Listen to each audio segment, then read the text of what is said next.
Hello, welcome to the EP7 podcast. You are here with Rachel Donovan and the founder of EP7, Mr. George Helou.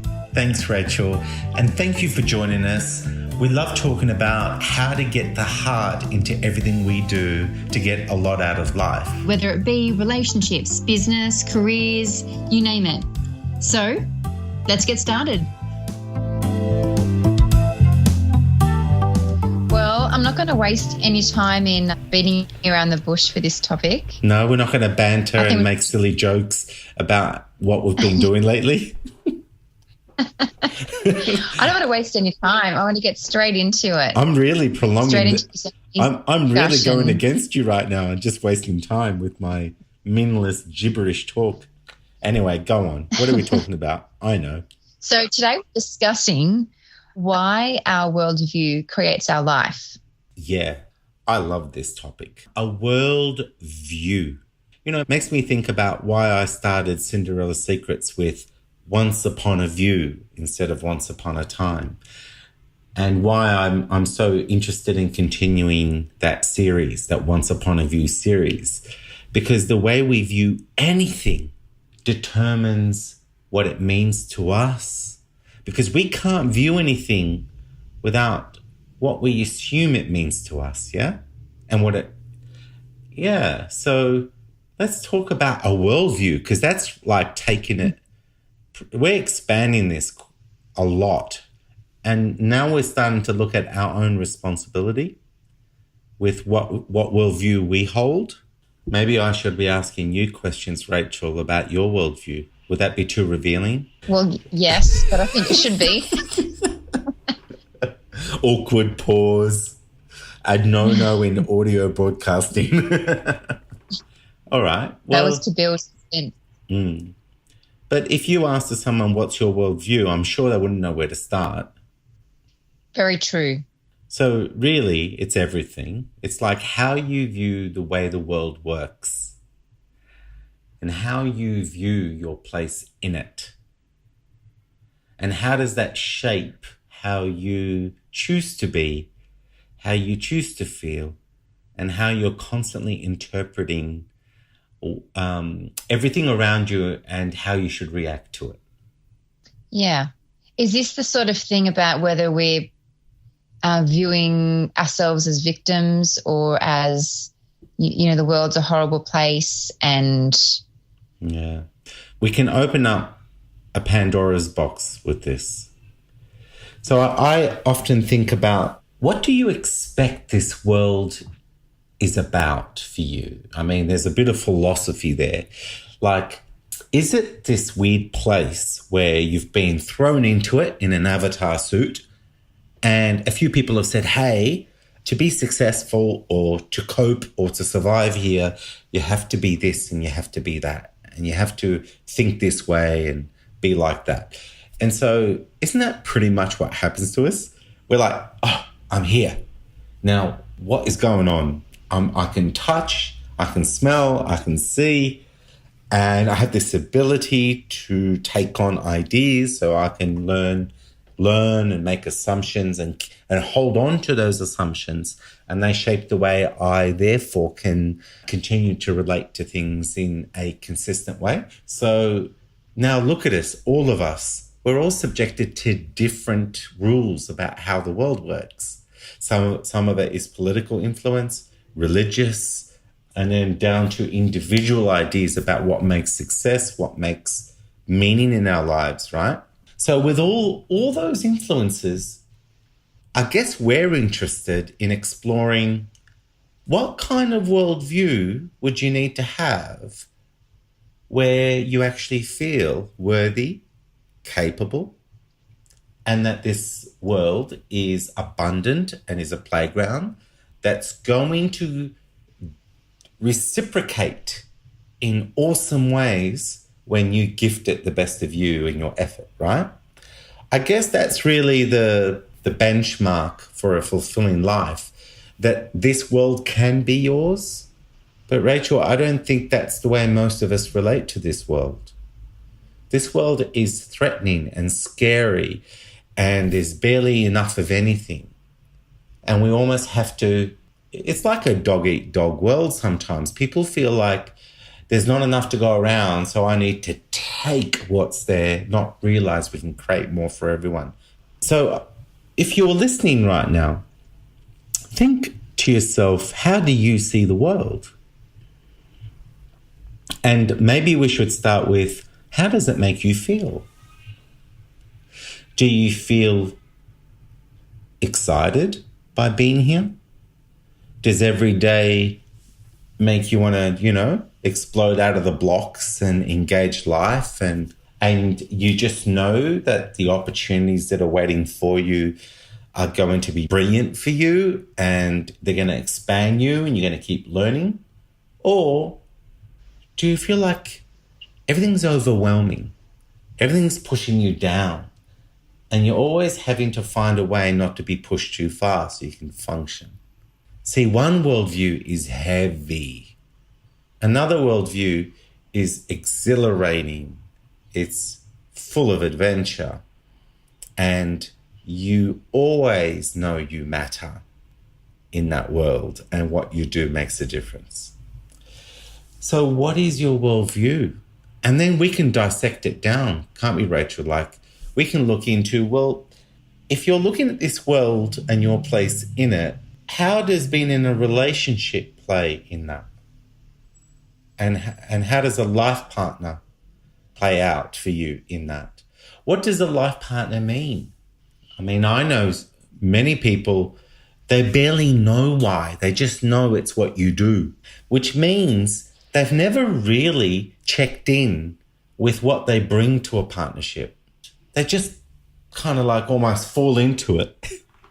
It's like, I'm here, you're attractive. Oh, you think I'm attractive? Cool. Let's see if we want to like each other longer than a day. Aye, we've gone through quite a few weeks. Now we're into months. Gosh, I'm starting to sense we can commit for life, because that's what most people do when you can string enough months in a year or two together. And then it's like, okay, I feel safe enough you're going to be around for us to have babies. I mean, that, and we don't know. We don't know what our values are going to be, how we both see the world. Makes me think that after this podcast, we should really look more closely into, when you're meeting a potential partner, how do you get to understand their worldview and already have a very good idea about yours, so that you really can have the legs for that relationship for a lifetime, because your values and the distant destiny that you both desire is actually the same. You know that when you have a degree of difference, it doesn't show up on the first step, but at the 1,000-mile mark, you can't even see each other from that 1 degree of difference. So yeah, little differences in the beginning might not be picked up, but if you're tuned into them, a degree in shift of a direction makes a big difference in the long run. So yeah, I think we should look at that in more detail at some point. But let's go back to even success. Isn't like your career, your business, what you do to make you truly fulfilled, feeling like you're making something of your life, that all really does depend on your idea of this world. So Rachel, how do you feel about this world? This is very revealing now that I've put it into this context. Nobody wants to share their worldview. No, so what I was thinking about when you were just talking then is everything you were just saying about, well, everyone wants to be happy, surely. Like everyone wants to be happy. Yeah. Yet why then, if our worldview is creating our life, why are we so unhappy? We're so scared. I would think it's from a point of being scared, point of being fearing a failure, feeling not good enough, feeling alone. Yeah. You know, those things shape the way you see the world. Like if you make mistakes and they are evidence that you're not good enough, then you see this world as a very hostile, cruel place where you're not allowed to not know things and then learn them as you go. And unfortunately, many of us have been raised with cruel punishment and judgment around making mistakes. And Rachel, it was paid forward by people who were raised in the same way, where avoiding mistakes was critical to being respected and to being trusted. So they panicked as they saw you make mistakes because they saw that you're going to have a terrible life by making those mistakes. And so they overreacted and then started to punish you when you didn't respect their level of highly strung anxiety over making mistakes until you became conditioned with the same level of anxiety. So we pay it forward. So the first several years of our life, our worldview, maybe 80% of it, some people argue, is being shaped already. Even the way we need to learn. Now, that's probably a fundamental part of your worldview. Like, if someone said to you, the way to learn is you leverage as much of your understanding to try to help you anticipate what you think is going on, and then you trust to have a go, and as you're having a go, quickly taking how the environment is responding to your approach so that you can self-correct in a timely way to minimize damage. Now, not everybody is given that level of how to learn and how to even be a critical thinker, right? So therefore, what happens is people then hold back because they're waiting for that perfect, impenetrable solution where nothing can absolutely go wrong. And because that's not even possible, you get people holding back on their dreams, their goals indefinitely. Now, what kind of worldview is that?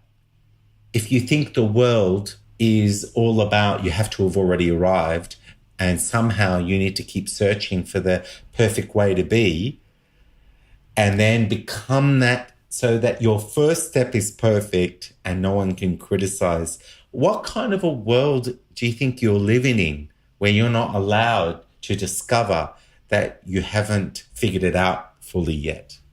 An ugly world, a despicable, cruel, ugly world. Or maybe that you're not that capable to self-correct in a timely manner. And that if you don't get it perfect, you're going to be swallowed up by the cruelty of Mother Nature. Maybe it works both ways, right? So if you realize that you're powerful and that your identity, like I've been saying lately, you know how I talk about the empowered identity, step 1 of EP7? Well, it's the adaptive identity. Like it's this ability to just change in a timely way. And if you don't see the world where who you really are, can be anything, and therefore criticism is guidance. Failure is confirmation of an undesired outcome because of the way you were being, immediately inviting you to be informed enough of how you can be different because of the richness of that experience. You see, it's funny, richness of the experience of failure. How does richness and failure go together? Well, they're meant to, because the detail of failure is such rich information to help guide you, help give you such great detail to go in a certain way that was different from before, which means every action has an equal and opposite reaction. So you can expect when you fundamentally shift the way you're doing things for life to change for you. That's just the mechanics of life, right? But there's also another part of this worldview with all this, which is, I call it the self-entitlement worldview. Self-entitlement. It's this idea that if you're nice, I used to have this one. Maybe I still do in some contexts, but it's the idea that if I'm just a really nice, lovely person, the universe, the world, people will just take kindly to me and they'll want to throw goodness towards me because I'm a fundamentally moral, nice person. Do you know that? Have you seen that way of thinking, Rachel? Yeah, and I think I can relate to that, of course, yeah. Do you know how I was able to shatter that? I saw enough people who weren't being nice be successful. And I went, what's going on there? Now, I mean, that's an anomaly. That goes against that belief. And so what? You think they're fluking their success? Or do you think that something's going to happen and it'll all be taken away from them? No, there are people that die and they were grumpy, nasty people and they were highly successful financially or, you know, in business or whatever. And so nature can neglect you. It can be very cruel because if you're not making sure that you're giving value that creates a sense of eagerness from your environment to want to reciprocate because it wants more of what you have to give. If you don't create that, you're going to be neglected. And yes, there'll be some people that will throw a few crumbs your way because they care about you, but that's not enough for you to either survive or at least be happy in your life. So being saved every now and then is fine. That's what we want to be for each other because we all can fall here or there. But think about the value you create. And this world, imagine if your worldview is that this world owes you nothing. And all you're doing is being clever with the physics of how this world works. And you're setting yourself up, in other words, you are embracing the fact that you were designed to create value, and you're going to give that value using your passion, your skills, your talents, whatever, and you're going to give such compelling value in this world. The world is going to melt in your presence, Rachel. Melt. They're going to go, oh my gosh, give me more of that, please. And it's like, well, it'll cost you money. Or it'll cost you something that I value back. You know, it's not always money. Mm-hmm. And they go, shut up and take my money. I love that saying. You know, when someone creates something so good, people go, oh, shut up and just take my money, you know? So that's where you want to go with that, right? That's why I'm so passionate when I work with clients in business about wow customer service and innovating products to really give exhilarating experiences for their clients, because their clients walk in a daze going, was that for real what I just experienced? That level of passion for me, my needs, that ability to give me this and this. And honestly, I've had that experience from businesses. Haven't you? Where they've blown your mind so much, you couldn't stop talking about them for days, and they become part of your dinner conversations about good service. Yeah. Absolutely. So imagine a worldview where you knew that this world didn't owe you anything, but it would give you everything and more of what you wanted if only you stepped up and played your role and used the power within you, used your creativity, used your skills and talents, whatever they are, and played out that giving and realized that whatever it was doing, you could find out whether it was enough or not and keep improving it until it hit the sweet spot. And people went from, that's nice, to, oh, that's lovely, to, oh my God, that's incredible. I love this experience or this product or whatever you've given me. We generally don't have that worldview, do we? As a race, No. as a human race, we don't have that worldview.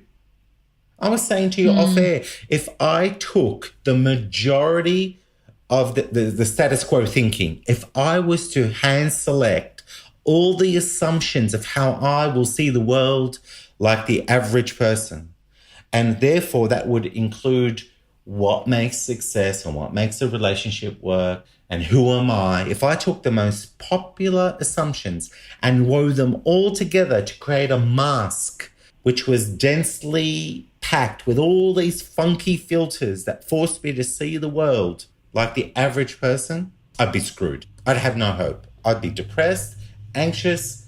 I would be struggling to make ends meet. I would be living in a world of excuses and blame. And unfortunately, this is why I'm obviously so passionate about personal development, because it's not fun watching your fellow man and woman barely scratch 1% of their potential because they've been hijacked, held hostage in a mask full of lies about who they are and how the world is and how it works, and forced to play out the script and forced to give very little in value and then clamour for whatever crumbs they can get back just to continue to exist and hoping for a breakthrough at some point. Now, there's a lot of people who do give enough value and their life is in proportion to that value successful, and they've got great jobs, they're earning good income. But the thing is, the same rules apply. In other words, wherever you are, wherever you've plateaued, that's reflective of your worldview. So if you want more out of life, you've got to get suspicious about, well, what else is it about the way I see this world that isn't letting me be deeply satisfied and have meaningful breakthroughs for me in whatever context is interesting. And look, I honestly think, Rachel, and you know this, that if an individual had a very accurate worldview, and that included what I was explaining earlier about the magic of your flow to give at that quintessential depth of touching other people's hearts with what they want to experience, right? If you were to get to that purity of giving and it created the depth of connections of oneness, like we're talking love here, right? I honestly believe that every individual that clears those dirty, filthy contexts out of their frame of view that allows them to see the world, and then all that's left is the richness of abundance and how beautiful, worthy, and capable they are, they would express genius. They would eventually give this world something so unique. We call that genius. And they would leave legacy.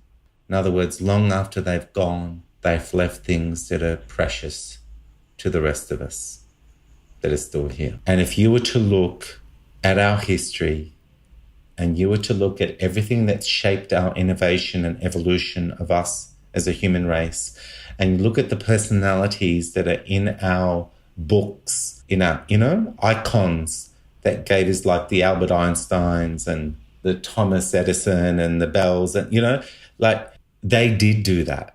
They blew our minds with a way to see ourselves in the world and how it works and how we can leverage so much more for less effort.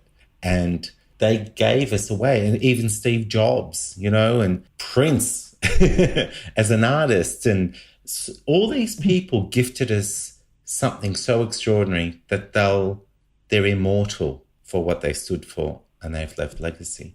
And I believe every single person on this planet, whoever was and will be, they come with the seeds of genius built within them. And hopefully with our ongoing conversations together through whatever in that personal development movement and beyond, that will continue to give them ways to find ways to get those seeds sprouting and them expressing who they really are. Because it's not right that we see a world where an apple seed, just so small, can make a tree with so many apples with so many seeds, and then that continues the process into millions of seeds, into billions of trees, into trillions of apples. It's not right for us to see this beautiful, just this one fractal pattern of replication of a good idea, and for us to ignore the abundance by us knowing how to be for each other. Like, there is more than enough in this world. So does your worldview encapsulate that, understand and appreciate and feel the abundance of this world? Or does it keep thinking that there's not enough? There's never enough. Meanwhile, nature's just thriving with more fruit than you can eat. I drive past fruit falling off trees while people walk into supermarkets to pay for that fruit. I mean, we can be so blinkered sometimes. I remember I was driving home and there's this beautiful lemon tree and it was just full of lemons and I saw lots on the ground. So I went and knocked on the door with an intention that I'd love to buy lemons off this guy, and those lemons, whatever he's going to charge me for, is going to be a lot cheaper than a supermarket. You know what he said to me? Help yourself as much as you want. We don't eat them. They just all get wasted anyway. And lemons aren't cheap. So in this world, if you just put yourself out there, you'll start to discover resources that your mind wasn't allowing you to identify with. But your worldview is determining what's available, right? Yeah. So then if we've identified, listening to this, that how important it is now to be perhaps making changes to our worldview if we want to make improvements to our own happiness and those around us, what is the best way of beginning to change that view? Instead of just talking about sport and how do you see the world, maybe could be a new question to start off a conversation, a rich conversation. How do you see the world in terms of your role in it, how important you are, how worthy you are? How do you see in the way you are designed to think and change your mind, how you can be in this world, be a part of it in a rich and fulfilling way? How do you see this world in a way that gets in the way of what you really want? That sounds like a really dumb way I worded that question, but how do you see the world, and does that way of seeing it allow you to be fulfilled? I think those are the questions. We've got to start questioning our worldviews and cross-pollinating with each other and critically thinking the cause and effect, because self-fulfilling prophecies are intrinsic to worldviews. If you don't believe there's enough in this world, you're going to act petty. You're going to be too focused on what you can take rather than what you can create. So then what happens is the world doesn't like you very much, and it starts to shield things away from you because you're not a giver, you're a taker, and suddenly you're living your self-fulfilling prophecy. If you think this world does not offer love easily and you're going to get hurt, then you're always going to be on edge, waiting to be hurt and overly defensive and overly sensitive and misinterpreting things. And you're going to be a turn-off for a partner. We've covered that in past podcasts. So suddenly people are running away from you, proving to you that you're very abandonable. I don't know if I can say that word properly. And there you go, oh, there's another one running away from me. Oh, gosh, I knew love is hard to get. And it hurts. So your worldview is literally delivering exactly what you see in it.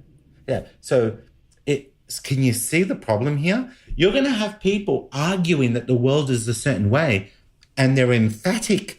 They argue with a ferocity of self-belief about it, and they feed it, and they become that which plays in the world they believe in. That's why I like the roller coaster analogy. Two people on a roller coaster, one's in heaven, thrill ride, exhilaration, what an adventure, on the edge of life. The other one, his or her veins are popping out. They're freaking out, they're screaming, they get nauseous. Same ride. The exact same events unfolding from moment to moment. One's in heaven, one's in hell. So what two worldviews in the same world could be that different? So in other words, for us to finish this podcast, you definitely want to get very suspicious about your worldview, because if you're not loving this ride we're on together on this mothership called Earth, if you're not loving this ride, then start to undo every single assumption that keeps you from making it great for you and for those around you. And we start with the questions. And I would want to learn off people. People would want to learn from my experiences, how I see the world differently and how it makes me happy. If it makes you miserable, well, what is it about how we can see it differently so we can start to make different choices? That's the key. Yeah. So start thinking about your worldview. George. Yes. That's the key, isn't it? Asking the questions and becoming curious, and that gives us an awareness, doesn't it, to make the changes. So therefore, the world you view becomes the world that is real for you. So the real objective is create a world that you're happy to live in. All right. Cool. On that note, thanks for listening to an EP7 podcast. And we look forward to chatting with you soon. And bye for now. Thank you for joining us on another EP7 podcast. If you liked what you heard, remember to share and subscribe so you're notified of every podcast released. If you have any questions or would like to connect with us, please jump on the EP7 official Facebook page. We'd love to hear from you.